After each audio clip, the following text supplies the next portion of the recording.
Tudo bom? Em primeiro lugar, muito obrigado pelo convite para bater um papo com vocês sobre literatura, sobre o Nordeste, sobre o que eu faço e como eu penso a articulação entre essas coisas.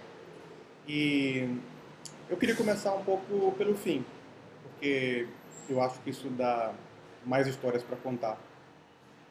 Há uns anos atrás, eu estava na Flip quando recebi a notícia do falecimento do escritor Ariano Suassuna. E então o Estado de São Paulo me pediu um texto rememorando algum evento ou episódio de contato com Ariano. E aí me veio à cabeça justamente um momento na minha vida em que eu estava concluindo o curso de Ciências Sociais, eu sou sociólogo por formação, e pensava em escrever uma monografia de graduação sobre A Pedra do Reino, o romance de Ariano. Então, eu telefonei para a casa de Ariano e pedi para entrevistá-lo. E Ariano me recebeu muito gentilmente. Eu costumava ver Ariano passar aqui pela Praça de Casa Forte, vestindo aquele pijamão monocromático a caminho da missa. E ele me recebeu, como eu disse, com muita gentileza. E batemos um longo papo sobre a obra dele, sobre as leituras, sobre o movimento armorial, sobre a literatura jornalista, etc, etc e tal.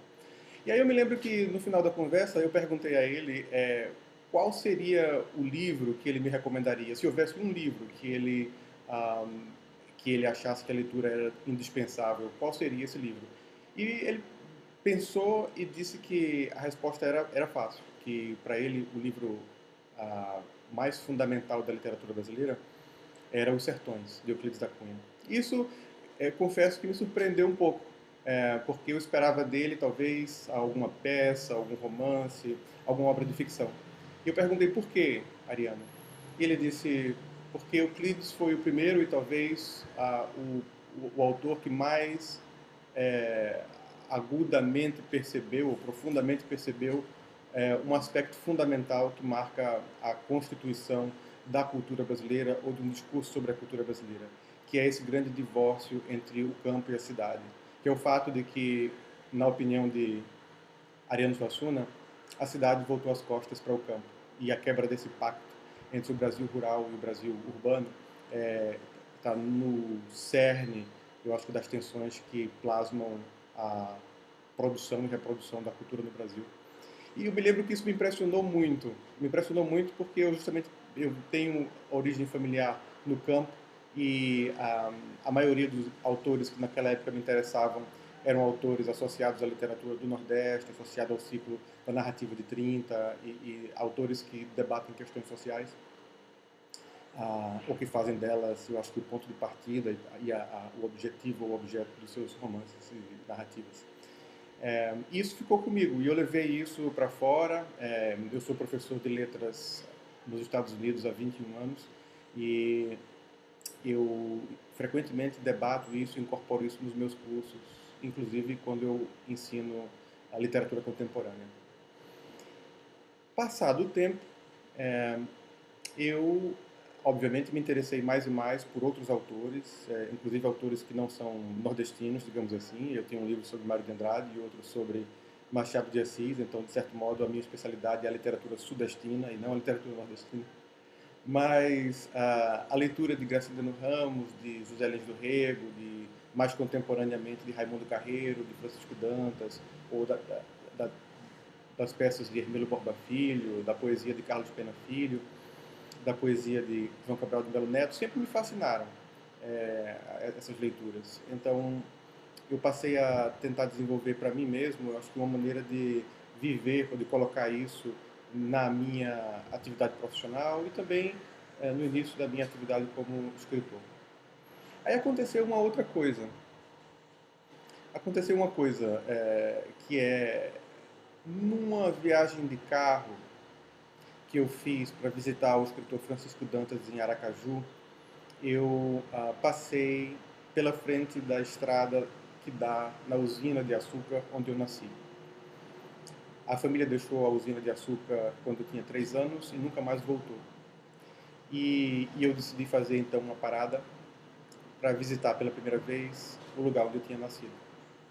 E chegando lá, o portão fechado, eu pedi para entrar e fazer uma visita e inventei uma mentira, que era estudante de arquitetura, escrevendo um trabalho sobre arquitetura industrial e que aquela empresa era fundamental. E então chamaram uma pessoa, Luiz de França, ainda me lembro o nome dele, que era chefe de segurança no trabalho. E o Luiz de França, um senhor de bigode cheio, de capacete cinza, de olhos apertados e camisa quadriculada, veio me apanhar no portão e me levar para fazer a visita aos galpões da usina, às esteiras, às caldeiras. E durante o percurso da visita, eu, calado, sem dizer, de certo modo, da minha origem ali, passei a perceber uma imensa nostalgia que esse funcionário é, de tantos anos sentia pelaquela indústria, pelaquela empresa decadente. A usina moía apenas 10% da sua capacidade e, inclusive, hoje a massa falida já não moe. E, em certo momento, eu pedi ao meu guia que me levasse no laboratório químico da usina. Ele estranhou o pedido, me levou lá, o laboratório estava praticamente desativado, e ele fez a apresentação do lugar. E em certo momento parou e disse: aqui trabalhou um grande químico, o Brito Passos, que era o químico da usina entre as décadas de 30 e 70, imagina. E isso me emocionou muito, porque é claro que era o meu avô, ele estava falando do meu avô. Então naquela altura eu disse: olha, eu nasci aqui e o Brito Passos é o meu avô. E ele se emocionou, me disse que o pai dele havia trabalhado a vida inteira ali também e que ele tinha dado seguimento também na, no emprego, na usina. E foi um momento muito estranho, porque eu sentia nele uma espécie de nostalgia por um lugar, por uma coisa, por uma empresa que fazia parte de mim, mas pela qual eu não tinha grande ligação, ou com a qual eu não tinha grande ligação. E isso me deixou bastante emocionado. Ele pediu licença, fez um telefonema. Eu disse a ele que tinha nascido na clínica da própria usina e então alguém veio me buscar. E ele disse: olha, tem alguém que quer conhecer você também. Caminhamos, atravessamos a pontinha sobre o Rio Pirangi e lá no hospital, que é um prédio da década de 30 com arcos, me pediram para esperar. Minutos depois abre a porta e eles me levam a um consultório, um prédio muito humilde, já a clínica já praticamente desativada. E então me apresentam a um senhor de jaleco, obviamente um médico, que olhou para mim e disse: eu me lembro da noite do seu nascimento.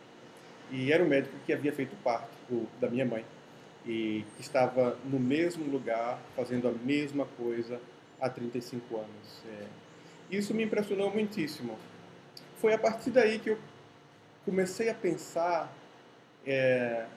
numa história sobre pessoas que ficam congeladas no tempo, em lugares que ficaram para trás, mas que continuam, de certa maneira, presentes, numa espécie de ausência espectral. E isso me fez rever, na realidade, o sentido que a literatura nordestina tem para mim. Porque a verdade é que essa mistura de tempos, essa mistura de níveis, que eu acho que caracteriza a ficção de José Luiz do Rego, mesmo a de Graciliano Ramos, mais contemporaneamente a de Ariano Suassuna, e até a poesia de João Cabral de Melo Neto, ela eu acho que, evidência de um tipo de cultura literária que reflete obsessivamente a respeito desse entrecruzamento de tempos ou de temporalidades. É como se houvessem várias linhas do tempo, várias linhas do tempo. É como se houvesse várias linhas do tempo perpassando a fábrica, o tecido social do Nordeste. O exemplo mais banal que eu posso dar a vocês é o fato de que quando eu volto todo ano para passar férias no Brasil, a minha filha sempre estranha o fato de que aqui no Recife grandes carros, ou seja, carros modernos, SUVs, Jeeps Cherokees, Land Rovers, dividem a estrada ainda com carroças de burro, que passam comprando ferro velho, vendendo pneus usados, distribuindo às vezes serviços, oferecendo serviços, amolador de faca, ou apanhando metralha. da construção civil. Então, essa a percepção de que essas temporalidades se entrecruzam e são vividas ou experimentadas no tempo presente, é, nunca saiu de mim. E eu vejo isso claramente na maneira como a arte do Nordeste reflete os impasses de uma modernização conservadora e de uma modernidade que nasce em ruínas. É como se o moderno nascesse enferrujado. E esse é um dilema que talvez outras capitais, outras regiões do país não experimentem da mesma forma ou com a mesma urgência. É claro que isso, em grande parte, define um pouco a produção e a reprodução da cultura no Brasil, mas eu acho que no Nordeste isso é vivido de maneira particularmente urgente. E os escritores e artistas nordestinos frequentemente fazem disso o ponto de partida, ou até, como eu falei, o objeto das suas miradas. E aí isso me leva, obviamente, a pensar numa técnica para representar isso, para fazer disso um ponto de reflexão. E essa técnica me veio, curiosamente, não de um autor nordestino, mas de Machado de Assis. Tem um episódio no 10º capítulo de Yaya Garcia, romance de Machado de Assis, que antecede ou que precede Brás Cubas, em que Yaya ela observa a madrasta dela numa conversa com o pai de Yaya, em que a madrasta mente ou dissimula a surpresa ou a sensação a sensação de embaraço diante de uma carta que o pai de Yaya havia recebido tempos atrás de um ex-amante ou namorado da madrasta de Yaya. Ou seja, a madrasta dissimula esses sentimentos passados com relação a esse amigo da família com quem ela tinha tido uma relação de interesse amoroso, enquanto o pai, inocente dessa ligação,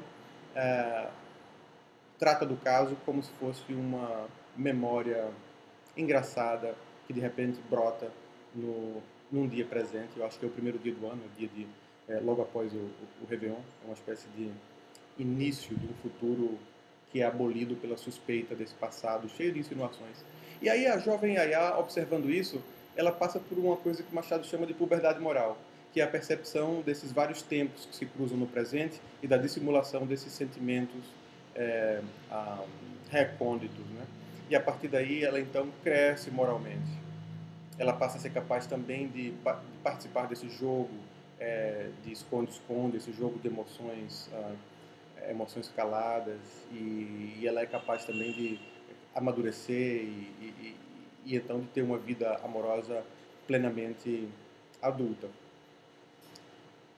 A partir daí, eu acho que a narrativa brasileira recebe um grande presente, que é o fato de que os personagens e narradores eles podem amadurecer sem ter passado por experiências que outros poderiam ter passado ou passaram. Ou seja, que a imaginação dá o estofo necessário para que o sujeito se localize no presente e responda a essas demandas ou a esses obstáculos que rompem do passado no curso do presente. Eu acho que isso está em Brás Cubas, isso está em Dom Casmurro, claramente. Essas vidas que se sondam em espirais e que confundem ou que lançam mão da imaginação ou de alegorias para lidar precisamente com a história de quem são.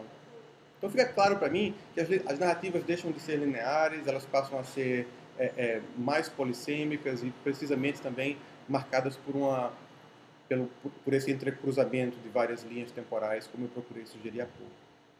Agora, de volta à questão do Nordeste, eu passei a ver nos escritores nordestinos um pouco o resultado da aplicação dessa técnica ou desse interesse na representação dos vários tempos que marcam o sujeito como característica central de narrativas fundamentais, na minha opinião, como são, por exemplo, Banguê e Fogo Morto, dos Alins do Rego, São Bernardo, de Graciliano Ramos, mesmo o 15, de Raquel de Queiroz, vários dos livros de Jorge Amado, e mesmo a poesia de João Cabral de Melo Neto, a, a dramaturgia de Hermílio Borba Filho. Essa mistura de tempos e também de níveis sociais, que, por exemplo, caracteriza a comédia de Ariano Suassuna, é um traço fundamental de uma narrativa que se preocupa precisamente é,